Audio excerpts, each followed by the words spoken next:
Very good. So today is dividing polynomials, day 3, which is what we've been working up to, where we're using the information we've learned for synthetic and polynomial long division to find all the zeros. Now you know how to factor, you know how to find zeros when it's a quadratic or pulling out greatest common factor. The stuff we did in 6-4, 6-2, where you figured out if an x appears in every term, you can pull out a greatest common factor, or if it's second degree, you can use quadratic formula, or you're trying to get it to a point where you can easily factor it or use the quadratic formula. That makes your life a lot easier. So when you're looking at a problem like number 19, where it's x cubed, as if there was an x in every term, we'd be happy, because then we could pull out an x and that would bring us down to an x squared, and we'd be good to go because it's quadratic now. But it's not, it's a cubic, and that 8 messes everything up at the end. Okay, so if we were to exclude the 8, that would make our life a lot easier. But we can't just forget about those 8. That's sad. We do. All right. Keep in mind, all odd-numbered functions must have at least, how many zeros? Uh-oh. Think of an odd. What do you know about in behavior of an odd? It's either down, up, or up, down, which means it either starts down here and ends up here, or it starts up here and ends up down here, which means it has to have at least one zero. It has to at least cross x once, right? There's no way to we're not jumping over it. Okay, so it has to have at least 1 0. Okay, now if it's an even, there's potential that it doesn't have any zeros, right? If it's an even number, it could, like in a quadratic, we've had quadratics that are parabolas that never cross the x-axis. And that could be the case with any even powered function. So when we're dealing with this, we know there's at least 1 0 here. And the clue that's going to help us figure out what that 0 is the constant back here. Okay, so what we need to do when we're looking at it, and we don't know how to solve it. We could have tried factor by grouping. For those of you who know that, it doesn't work on this problem. So what we could end up going through is we could test this 8. Okay, and what we're doing is I'm going to show how to do it, and then I'll explain a little more why it works. We're going to look at all the factors of 8. 1 and 8, and 2 and 4. And keep in mind, it could be positive 1 times positive 8. Or it could be negative 1 times negative 8. Right? To get a positive back here. So really, you'd have to check positive 1 times positive 8. And I'm going to put the positive behind it just to make it something I can keep track of. And I could test negative 1 times negative 8.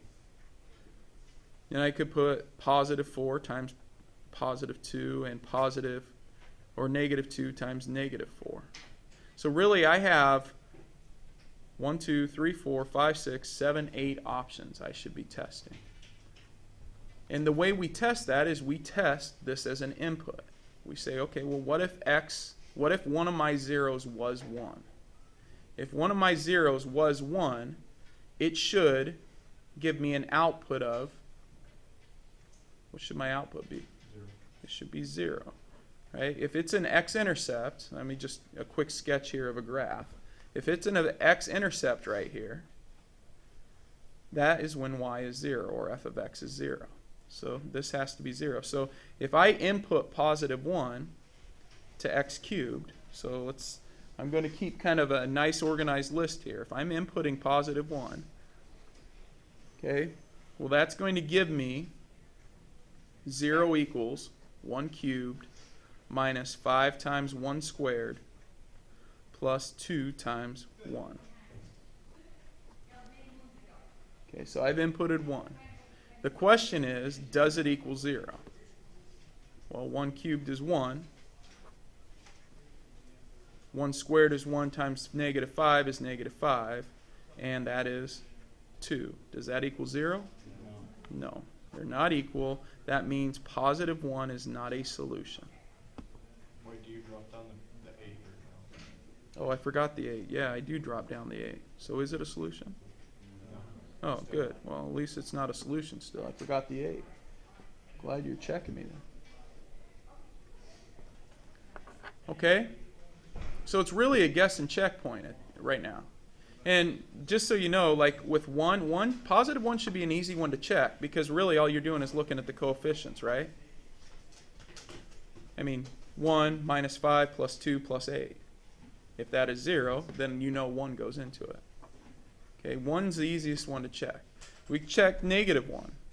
If I put negative 1 in, well, negative 1, that gives me negative 1 squared, or negative 1 cubed, minus 5 times negative 1 squared, plus 2 times negative 1, plus 8. We won't forget that.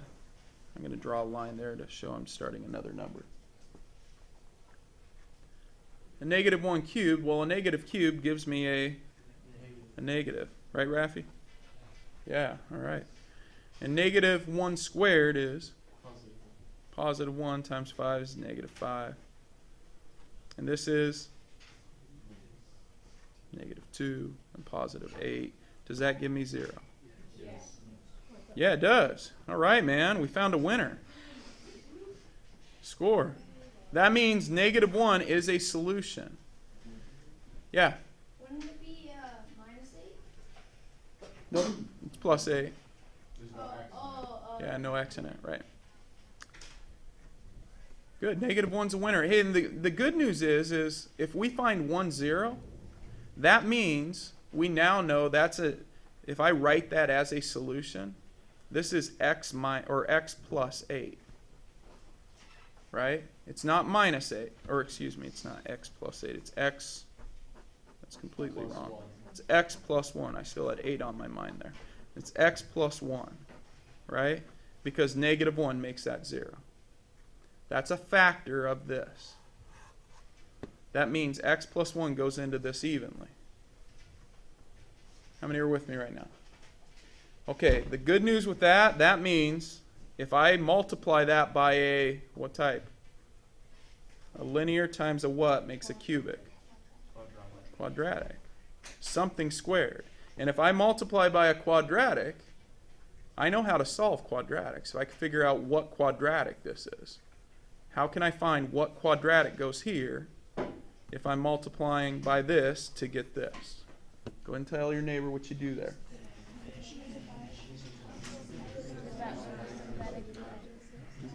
Yeah. All right, what do I do? Yep. Yeah, I can use synthetic division. I mean, you could use polynomial long division too, right? But it seems like synthetic division might be the easier process. Okay, it's a linear. So if I'm using synthetic division, what goes in here? Negative 1. Okay, it's what makes that 0. It's actually the same thing that was here, right? Because that is the 0. Okay, negative 1. What are my coefficients?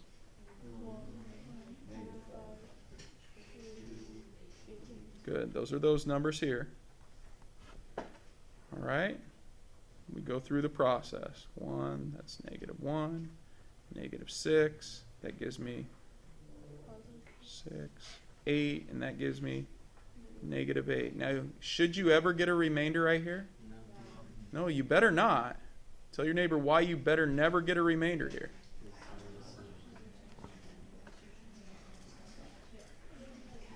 Okay, so we're trying to expand. Guys, it's not necessarily an easy question. Trying to expand the knowledge a bit or make connections. Why should I never get a remainder here?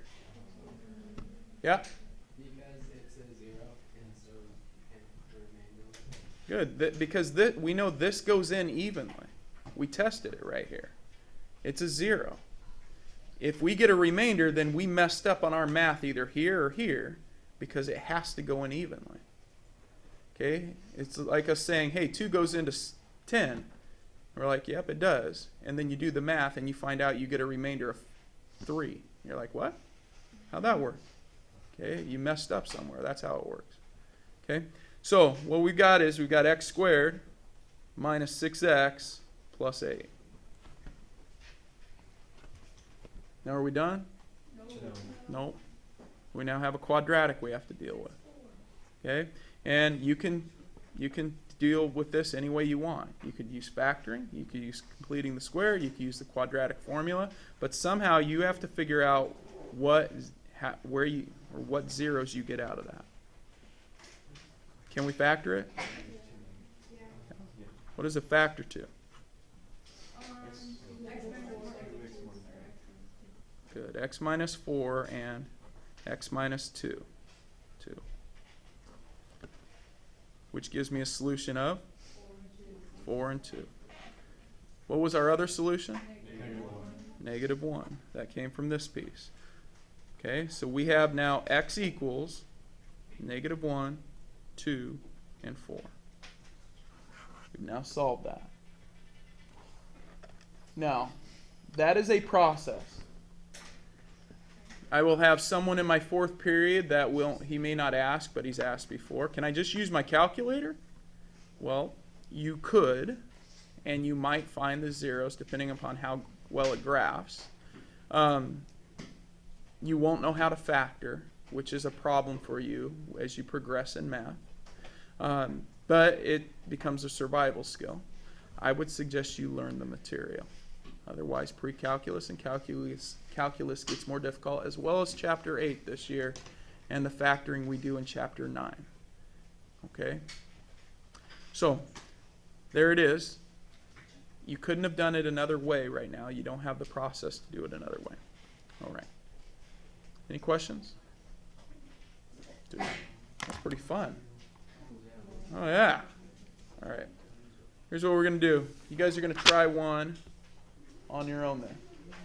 Well, you can work with a partner on it. Okay, could I please have your attention up here?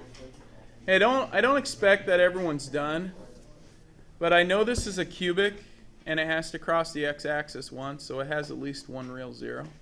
And if I'm looking at this, negative 12, and I start listing the factors of that, that gives me 1 and 12, 2 and 6, 3 and 4. I know I need to test the positives and the negatives of them. And many of you have got through a bunch of these. Okay. Are there any others that I should be testing in there? Okay, I have all the factors of 12. Everyone agree? Yeah. Okay. How many have tested 1? Remember, testing 1, all you're really doing is looking at your coefficients and adding them and seeing if they make 0. I have 12 negatives and I have tons of positives. Is that going to make a 0? No. Okay? 1 doesn't work. In fact, if I flip I don't flip all the signs, but if I test, let's put, you see that? There we go. Put it over here. Negative 1. If I put in negative 1, that gives me 2 times negative 1 cubed plus 13 times negative 1 squared plus 17 times negative 1 minus 12. Does that give me 0? No. I mean, this gives me a negative 2. This gives me a 13. This gives me a negative 17. And this gives me a negative 12. That does not make a 0. Okay? That doesn't work. Negative 1 doesn't work. So 1 does not work at all. We can just completely get it off our list there. And we could go through the process, right? We can keep doing it. Did anyone find one that works? Yeah. What was that, Madison? Negative 3. So you put in negative 3, you get 2 times negative 3 cubed plus 13 times negative 3 squared minus 17, or excuse me, plus 17 times negative 3 and minus 12 gives us 27, 54. Is that negative 54? And 9 times 13, or 117. Plus 3 times 17. We got there 34 at 51. Should be a negative 51. And minus 12. Yep, equals 0. All right, so negative 3 is a winner. Everyone got that? Yeah. And we could go through from that point and say, okay, we know that's x. Is it plus or minus? Plus 3 times a quadratic, something x squared, to get this. Right? So we'd have to go through, we could do synthetic division. Right? We could put in negative 3 here. We could put in 2, 13, 17, and negative 12. And we go through the process. Negative 6, what we get? 7, 21, 4, negative, and good, positive 12, nothing. Gives me 2x squareds plus 7x's minus 4.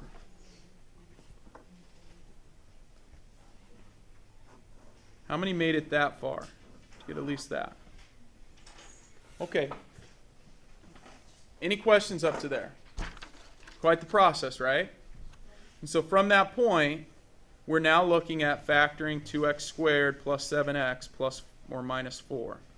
And if I factor that, that is actually 2 times negative 4 or negative 8. Two things to multiply to make negative 8 and add to 7. Negative 1 and 8. So we get x minus 1, x plus 8. We have to divide by a. Okay. So that gives us x minus 1/2 and x plus 4. So our other two solutions are 1/2 and negative 4. So we have a solution here of negative 3, a solution here of 1/2, and a solution here of negative 4. So we've got x equals negative 4, negative 3, and 1/2.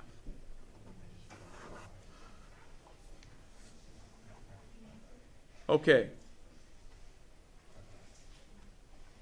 How many are with that? You understand how you can go through that process? Okay. Now, if I were to start this problem by putting that function, it's hard to see that. Let's see if we can shed some light on it there. Putting that function into my graphing calculator. And I know that there is 1, 0. If that 0 happens to be a whole number, I should be able to just quickly go to my table, and what am I looking for? When y is equal to 0. When y equals 0, right? I mean, it may take a while to find, or it may be easy to find. There's two of our answers, which are these two right here. So if you understand how to use the table feature and you understand what it means, to where your graph crosses 0, that could have started us out a lot easier, right? I mean, we could have started out just by putting that in and saying, well, I know one answer is x, what was it?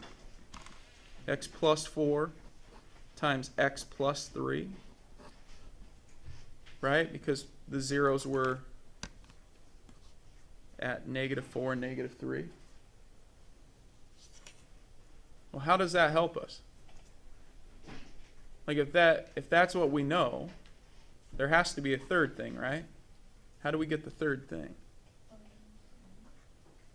Because it's not showing up here. You could start messing with like your table scale and you're going up, but let's say we can't use our calculator anymore. What do we do from there? Don't you like multiply out the first two and then you can use division from the first problem and then apply the right you made? Okay, so multiply this out. Mm-hmm. Yeah, you could. You could say, okay, that's x squared plus 4 or plus 7x plus 12. How many can multiply that out that quick? Okay. You could do that, and then you're trying to see what it multiplies by to make this. To make 2x cubed plus 13x squared plus 17x minus 12. So really, you have an equation right here, right? How do you solve it? Well, you divide by what you're trying to get rid of. You're trying to find your unknown. You divide by this. And what do we call that? What process have we done where we divide this by this? Polynomial long division. Yeah, polynomial long division. May not be the most appealing. However, some of you may like that process a little more. You may go, well, that seems easier than me guessing and checking with all these different numbers to try to find a 0 when I could just put it in my calculator, find the other 0. Okay? You go through and you find out, how many times that goes into that, and you would end up finding out that this is x plus 1/2, right? And that would end up giving us our last 0, which I don't know where it is on my paper, right? The 1/2. Okay, you would end up, if you finish this problem, you'd end up with x and plus 1/2 here. Okay, it wouldn't be, it would be 2x, excuse me, 2x plus 1, which you would put here. And you would find out then that that gives us 1/2. Okay, so that's the other process you could go about doing. Now, how many thinks it's easier going this route, finding the 0 this way first? Okay, might be. Some of you are going to like either process. I will tell you that sometimes you'll make things harder than they need to be today. Okay? Are there any questions? Look at that problem, please. You get 2 minutes to solve it. Like I said, today some of you are going to make it harder than it needs to be. Don't forget when you're solving, you have to remember all that you've learned. Does x appear in every part? Yes. Yeah. So what do you take out? X squared. X squared. Take out the lowest degree, which makes this x squared, makes this 5x, minus 5x, excuse me, and makes this 6. Please be careful when you have 6 and 5, because 2 and 3 make 5, and 1 and 6 make 5, depending upon how you combine them. Okay? You're finding two things that multiply to make 6 and add to negative 5. All right? So the two signs must be, they must be the same to get a positive back here. In this case, they're both going to be negative, which gives me x minus 2 and x minus 3 and x squared, which means this is 0. Multiplicity of 2. It's not asking for that here. This is 2 and this is 3. Did anyone use 1 and 6? That is the most common mistake, and I'll guarantee I'll put one on the test. Okay? Yeah, I know. Just make sure that, like if you used 1 and 6, it'd have to be a negative here, a negative 6, because 1, positive 1 and negative 6, or negative 1 and positive 6. Okay? All right, don't make it harder than it needs to be. If it's already factored, don't multiply it out to refactor. Sounds funny, except for some of you might try that on the first couple problems today. All right, try this one. All right, before some of you spend all day on this again, please remember, don't make it more difficult than it needs to be. You shouldn't have to use any long division on this. This is a quadratic. You can make it into a quadratic. This power is half of that one. Remember talking about these? Okay?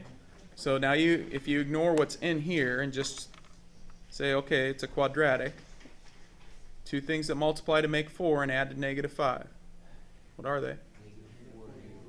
Negative 4 and negative 1. Okay? So I have negative 4, I have negative 1, and then I have whatever's here. Could you use the other method? You could. This is easier though. Okay, 1 second there. This gives me x plus 4, x minus 4. When I factor, difference of two perfect squares. X plus 1, x minus 1. Difference of two perfect squares. That answers negative 4. That answers positive 4. That answers negative 1. That answers positive 1.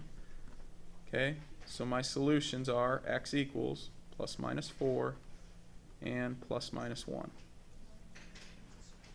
Now some of you from this point right here would just actually set it up as this and solve it that way. What does that mean, plus minus 2? Oh, plus minus.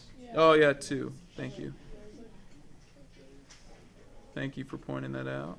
Man, all kinds of mistakes today. And none of them have been on purpose. Jeez. All right, so plus minus 2. Thank you. Okay, so if you did this route, that would work as well, where you came up using it that way. Tyler. Why does it work more than you do the parentheses things and then the word? Right here? Yeah. Because you're setting up a quadratic by doing that. So you're just, all you're doing is factoring like you would a quadratic. Yep. Yeah. So if it was like 6 and 3, for example, you could still do it, but you have the x to the third. You would end up having, well, you'd have x to the third here. Yeah. Okay, any questions? Last piece, I want you to find a 0. It says find all zeros. I want you to find a 0. And you get 30 seconds to do it. All right, so the easy way to find a 0.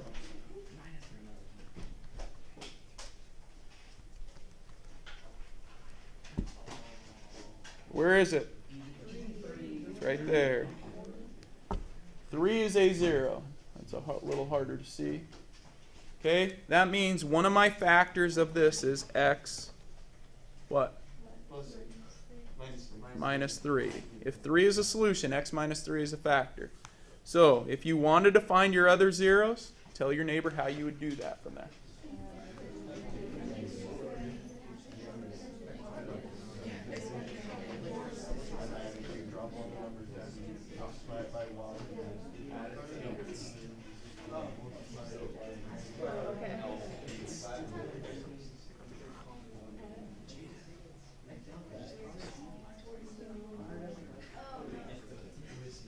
Okay, that's one method right there. Polynomial long division.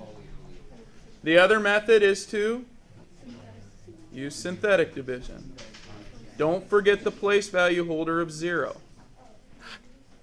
Probably easier if you use synthetic division.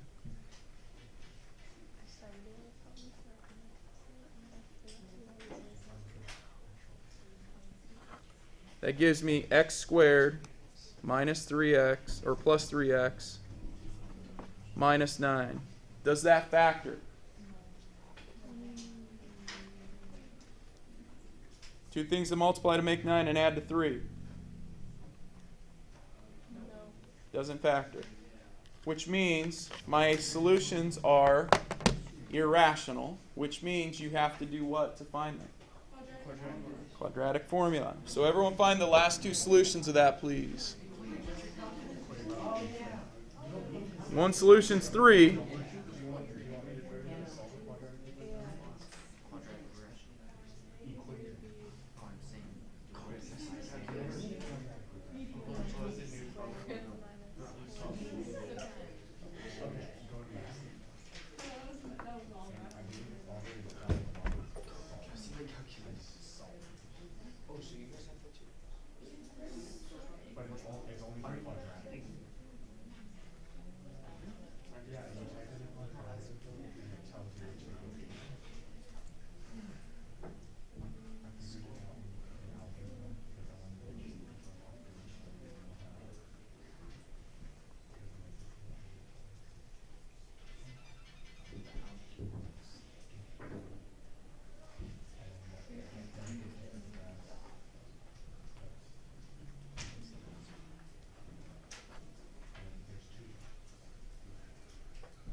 Okay, so our solutions are 3 and negative 3 plus minus 3 root 5 over 2.